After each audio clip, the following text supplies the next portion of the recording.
आपको याद होगा जब चुनाव होता है तो बीजेपी गली गली जाकर जाट और सिख का वोट मांगती है, लेकिन चुनाव होने के बाद जाटों को कहा जाता है कि बुद्धि कम है,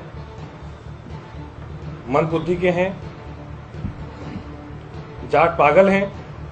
जाटों के इतिहास के बारे में अगर मैं दो शब्द कहूं तो आज़ादी से पहले छोटू राम, जिनको सर का टाइटल दिया गया था, क्या वो भी मंद बुद्धि के थे? जिन्होंने गरीबों के लिए लड़ाई लड़ी, जिन्होंने किसानों के लिए लड़ाई लड़ी और वो रेवेन्यू मिनिस्टर भी थे, क्या वो भी मंद बुद्धि के थे? मैं बीजेपी से पूछ रहा हूं आज, और बीजेपी के हर एक नेता से और जितने भी सीनियर नेता हैं उनसे ये पूछना चाहता हूं, क्या सर छोटू राम मंद बुद्धि के थे? वो भी जाट थे। क्या चौधरी चरण सिंह जी जो जाट थे, जो कि प्राइम मिनिस्टर थे, क्या वो भी मंद बुद्धि के थे और वो भी पागल थे?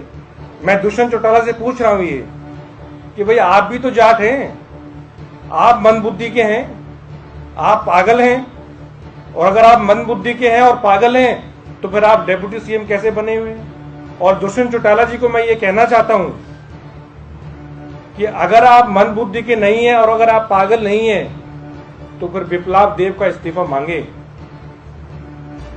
और पूरी आम आदमी पार्टी विप्लव देव का इस्तीफा मांग रही है कि अगर किसी पार्टी की अगर किसी सीएम की अगर ये सोच है तो फिर उनको सीएम रहने का अधिकार नहीं है।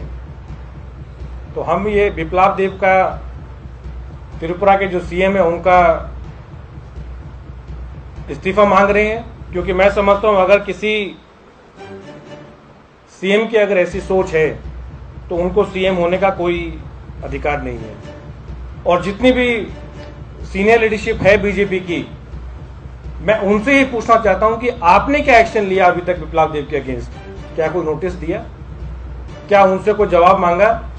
और अगर नहीं मांगा और अगर कुछ उनके अगेंस्ट एक्शन नहीं लेना चाहते तो हम यही सोचेंगे कि ये इतनी घटिया सोच, इतनी नीची सोच ये बीजेपी की है। और जब चुनाव खत्म होने के बाद अगर किसी भी समुदाय के बारे में, जाट समाज के बारे में अगर ऐसी सोच रखते हैं तो ये वाकई में दुर्भाग्यपूर्ण है। लेकिन मैं एक चीज बड़ा क्लियर कर देना चाहता हूं कि अगर जाटों का इस प्रकार अपमान होगा तो जाट चुप नहीं बैठेंगे और ये अपमान नहीं सहेंगे।